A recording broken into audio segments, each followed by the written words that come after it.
buralara ne yaptım? Kazıklarla evet, çaktım. Bunu da ne yaptım? Şunla buraya şu şekilde aradan geçirdim.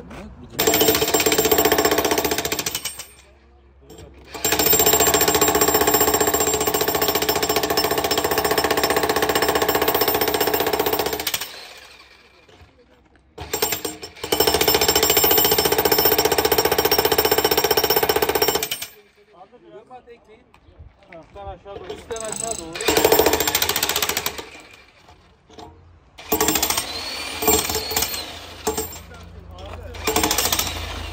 Evet, sıradaki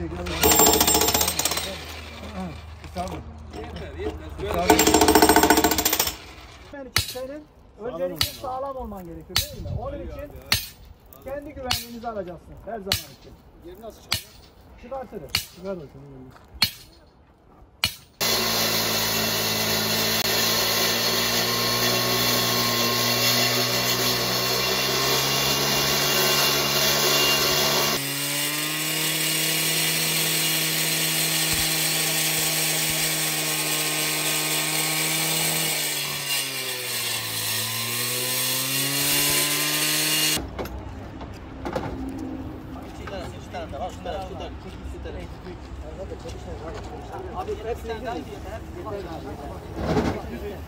Bir parça da burada olacak. Onu yapacağım.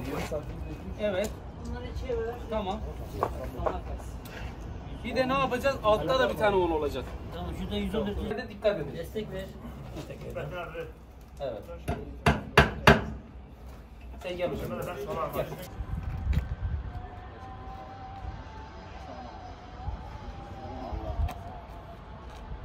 Bismillahirrahmanirrahim. Umut Kervanı olarak 6 Şubat'ta biliyorsunuz Türkiye'de büyük bir felaket yaşadık ve bu felakette gerçekten 14 milyon insanımız, 11 ilimiz ve bir o kadar ilçemiz, köyümüz etkilendi. Dünya üzerindeki birçok devletten daha büyük bir deprem oldu Türkiye'de. Elhamdülillah biz Umut Kervanı olarak 6 Şubat'ta o büyük felakette çok başarılı bir sınav verdik. 11 ilde de gerek gıda, giyim, psikolojik destek olarak tüm işlemlerimizi elhamdülillah başarıyla gerçekleştirdik ve sahayı inceledik. Sahada bir eksiklik gördük. Arama kurtarma. Yani hem felaketin büyüklüğü hem de o şeylerin yetersizliği, yani arama kurtarma ekiplerinin o büyük alandaki yetersizliğini görünce genel merkezimiz ve Türkiye'deki bütün umut kervanları bir araya gelerek bir arama kurtarma ekibine ihtiyaç olduğunu hep birlikte karar verdik ve bununla ilgili işlemlerimizi başlattık. Elhamdülillah Türkiye genelde olduğu gibi Adana'da da Umut Kervanı birinci eğitimini tamamladı ve eğitimde gerek beton kırma, gerek beton kesme, gerek ilk yardım, müdahale, alanı tespit etme açısından her alanda çok şükür arkadaşlarımız bu konuda başarılı oldular ve eğitimlerini başarıyla tamamladılar. Şu anda bizim önümüzde ikinci aşama var. İkinci aşamada ilk yardım, sinyalizasyon ve tehlikeli maddelerle ilgili eğitim almak. Bu da şu anda kurumlara yazılarımızı yazdık. Allah nasip ederse o eğitimlerimizi de alacağız. Ve Rabbim göstermesin, Rabbim bu ülkeye bir daha felaket göstermesin.